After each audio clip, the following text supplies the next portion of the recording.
Paul here. The bonus episode you're about to enjoy was recorded during our discussion of Harlan Ellison's I Have No Mouth and I Must Scream. It wasn't long into the recording of that episode that we realized this one was going to run overtime. So we made the decision to answer the perennial question, what's the deal with Harlan Ellison, by taking that section out of the episode and making it its own thing. So, bottom line is, it starts abruptly and it ends abruptly. Hope that's not too jarring. Nevertheless, we hope you enjoy it. Cue the intro.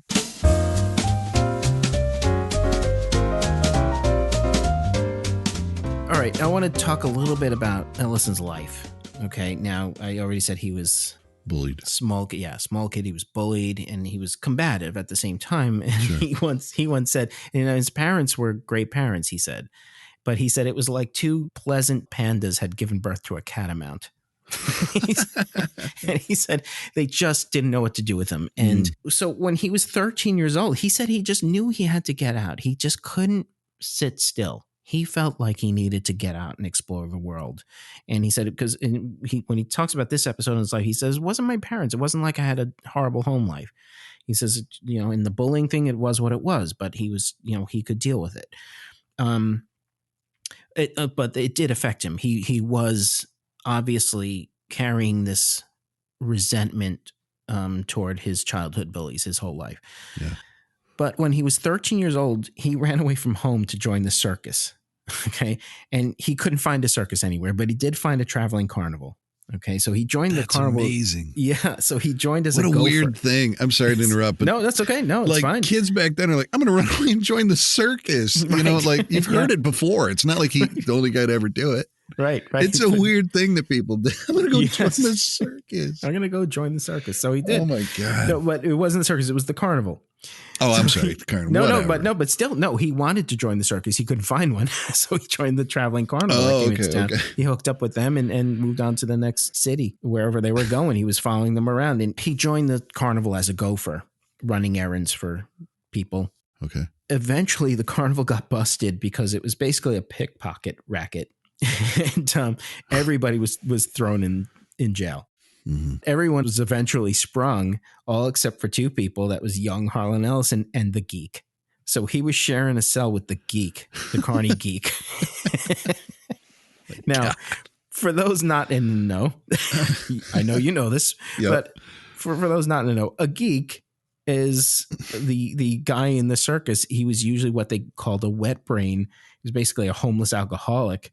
Like every town has one, and they'd find this guy and they'd pay him in booze. They'd give him a bottle of booze a day, and he would roll in his own filth and the rum pot, see the alky, see, yeah. And he would roll in his own filth. He'd bite the heads off chickens. They would like bill him as like the wild man of Borneo or some shit, and. And Ellison said this one guy bit the heads off snakes. He just remembers it, biting the heads off snakes. So fucking nuts. They figured, we're not going to spring the geek. We can just find one in the next town. And Ellison wouldn't tell anybody who he was or where he was from because he didn't want to go home. So he wound up staying in jail with the geek.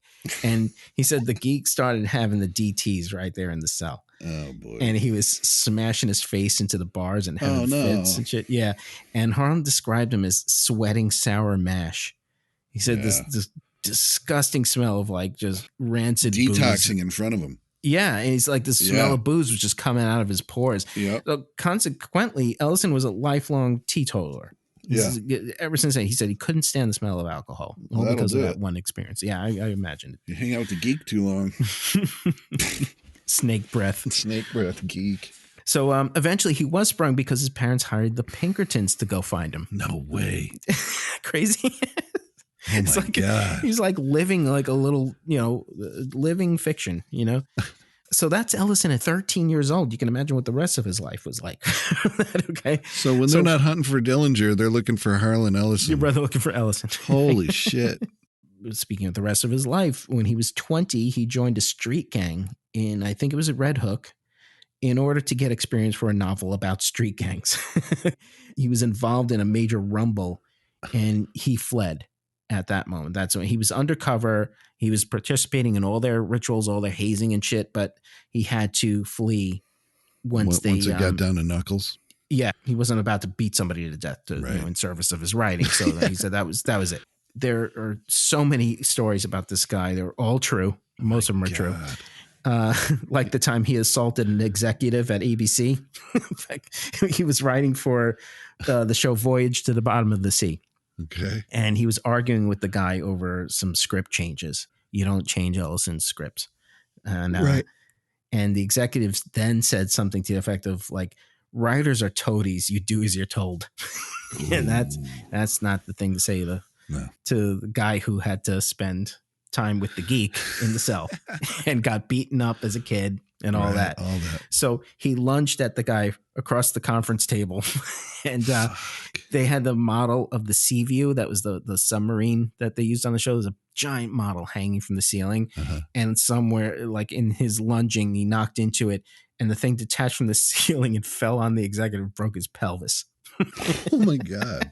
Wow. On the flip side, he marched with Martin Luther King from Selma to Montgomery in 1965. He was a first-hand witness to all that racial violence and upheaval. Some other episodes in his life. How about the time he mailed a dead gopher to a publisher in order to get them to stop putting cigarette ads in his books? He thought that was unethical. He started off with bricks. He started mailing bricks, and then he wrote him a note saying something like, well, now you have enough to build a bunker that will withstand my huffing and puffing. And the guy still wouldn't budge. So he shot a gopher. He was like a 22 and like he had a gopher problem in his yard. So he shot a gopher and packed it up and sent it like 4th class mail to the guy.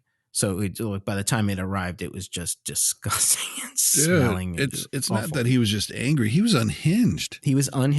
Okay. Holy shit. Or how about this story? He once traveled cross country to belt a guy in the face for publicly speaking ill about a deceased friend of his.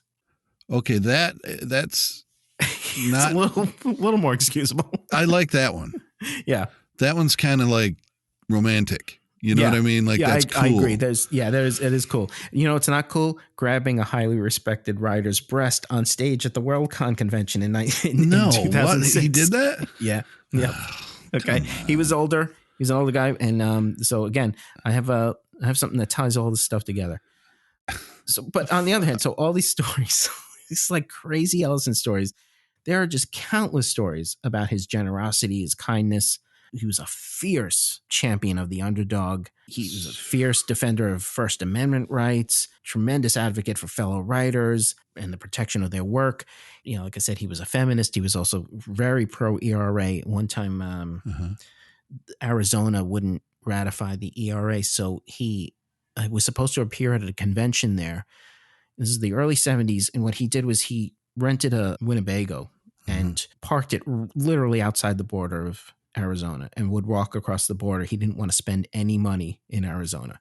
So he'd walk across the border and then stay in the thing. And this is like, you know, they didn't have ACs in Winnebagos back then. So, you know, in the Arizona heat, he's just, it's like stuff like that was, you know, he had this bespoke ethical compass. He's got an ethical compass that's amazing, but he's also will just explode on somebody. Oh, yeah. And you know, there's also countless stories about him being an utter shit to people, you know. So I love him. He's fucking nuts. There's a lot to love about him. Wait, why did he grab that woman, though? Okay, what does this all point to? Sadly enough, it points to mental illness. Oh, well, there we are. At the age of 77, he was officially diagnosed with having lifelong bipolar disorder. Okay. And began as a near constant manic phase in his youth. If you know anything about bipolar disorder, the manic phase is all about yeah, I do too. People very close to me, actually. Me too.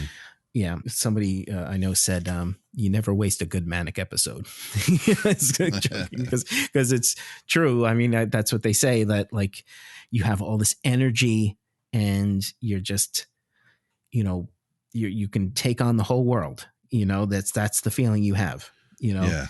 And so it's just near constant like that. And when you look at old clips of him, he is this force of nature. You know, he's a little guy and he's talking a mile a minute. Oh, yeah. It's exhausting when he's going on. It's exhausting. And you're like, where does he get this capacity for language too? It's Right. amazing. So this morphed over time into severe depression to the point where he actually, he was 77 years old and he was going to end his life. He had a gun on him and they had to like kind of talk him out of it. Subsequently, his friends intervened and got him proper treatment. Help, yeah.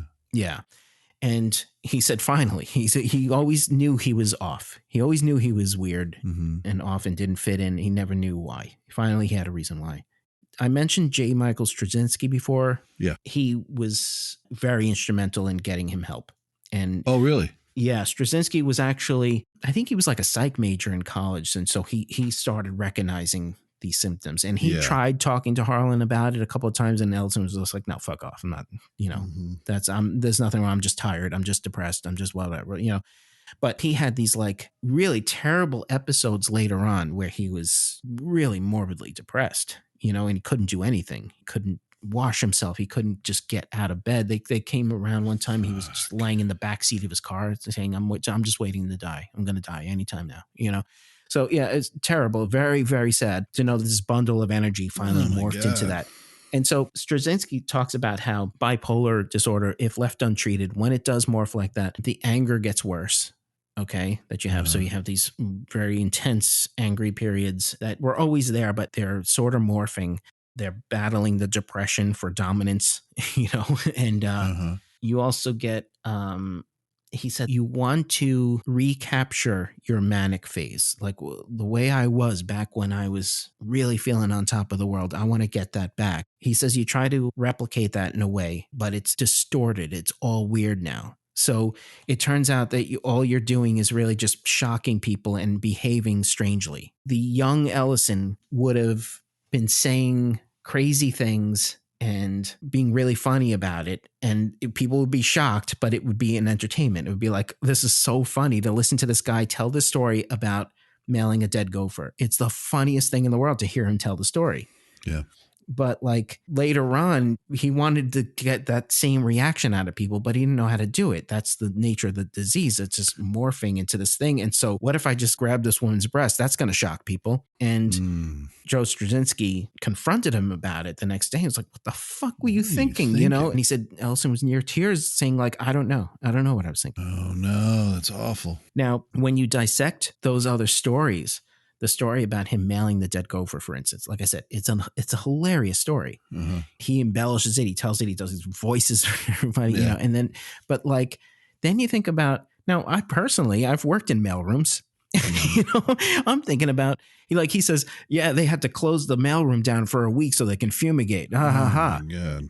And I'm like, yeah, that would fucking suck. Yeah, that's awful. The guy he was after was the controller of the publishing house. That guy didn't have to worry about that shit. He just had to bear the brunt of the responsibility for stopping Ellison. He didn't have to be affected by it, but those mailroom guys did.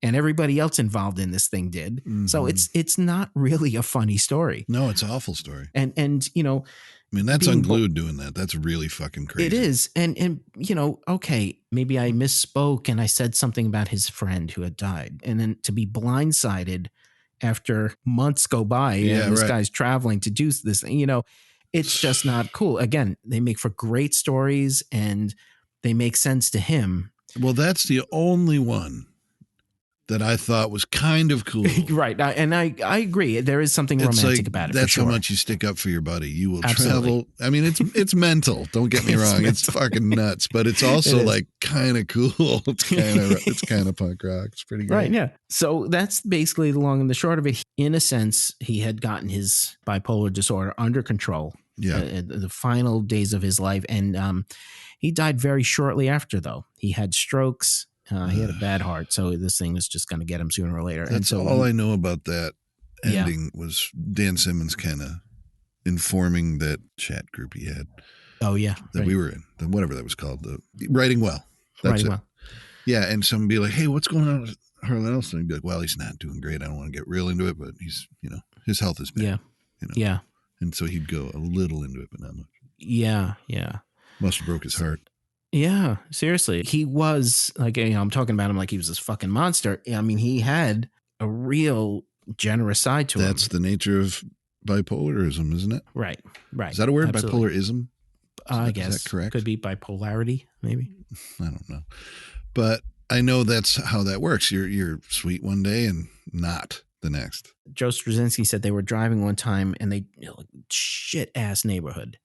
And he sees a woman crouched, like homeless, like, just sitting on the street in the shadows, Uh-huh. And Ellison said, shit, she's all alone by herself in this neighborhood.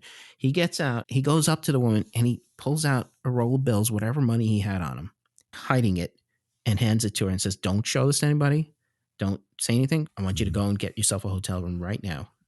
Yeah. And he said to her, like, things will get better, I promise. And then Joe Straczynski's like, that was the Harlan that you love. Mm-hmm. That's how he was, really. When it came down to it, the guy would give you the shirt off his back. Well, that's the thing that I'm kind of changing my tune on is I didn't know he was bipolar.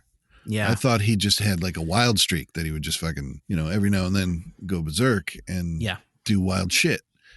And that kind of made him endearing to me. Like, oh, he must be hilarious, but it sounds like it was torture for him. Yeah. Well, and that's fucked.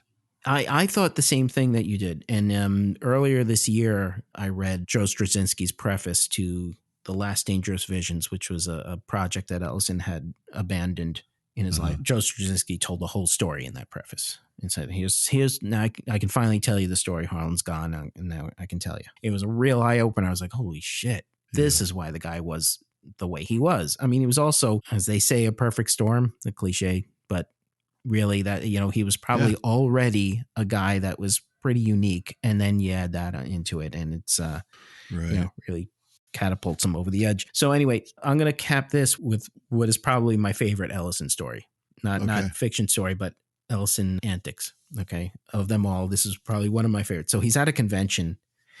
And he walks in, and like I said, he lights up the room when he walks in. The first thing he says, he walks into the hall where he's about to appear and do a reading and then a signing afterwards. He walks in and he goes, I'm going to tell you fuckers the secret of life.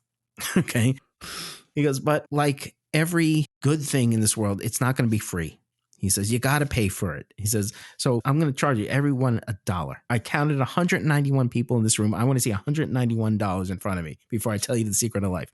Okay. So he goes around collecting dollars from everybody. Guy didn't have it. He made him borrow from the guy next to him. Okay, so he collects 100. All right. Counts it all up. Okay. I got $100. All right. Here's the secret of life. He goes, when I was a kid, I collected comic books. Now, this is true. Harlan Ellison had something on the order of like 1 million comic books, or like 500,000 comic books. It's fucking insane.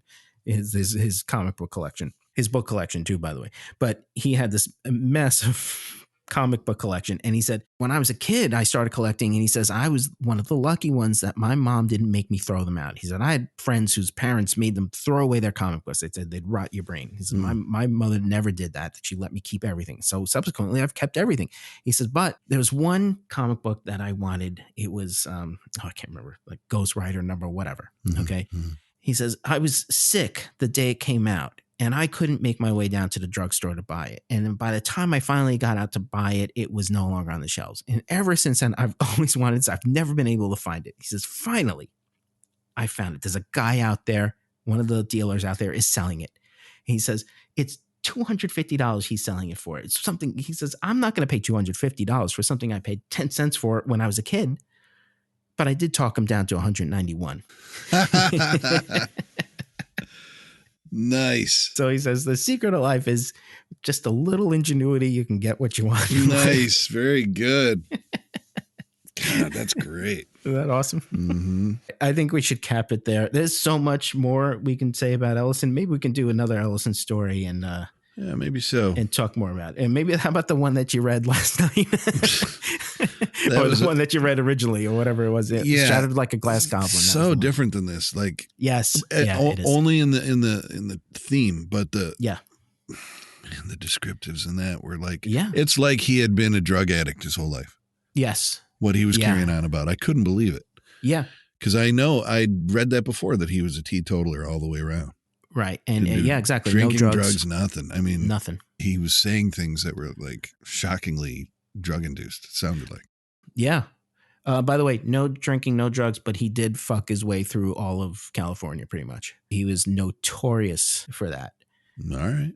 Yeah, and this was part of the bipolar thing, this really crazy sex drive. And so, is that really a thing? Yeah. Apparently it is. According to Joe Straczynski, it is. So he said it was like classic textbook bipolar. He had this crazy ass sex drive and collected sex partners like he collected comic books. Pretty much. Wow. Yeah. Well, why can't we all use the excuse of being bipolar then? Robin Williams said he saw more pussy than a litter box. Oh my God. Nice one. Robin Williams was a very close friend of his. Yeah, I've seen him talk about him. Yeah. It's great. I don't remember that one though. That's pretty good. It's good stuff. He's something else, man. He's a force. And do you agree with my assessment? When you're reading him, you're just pretty much reading the man. Yeah, I'm right there with you on that. Yeah. For sure.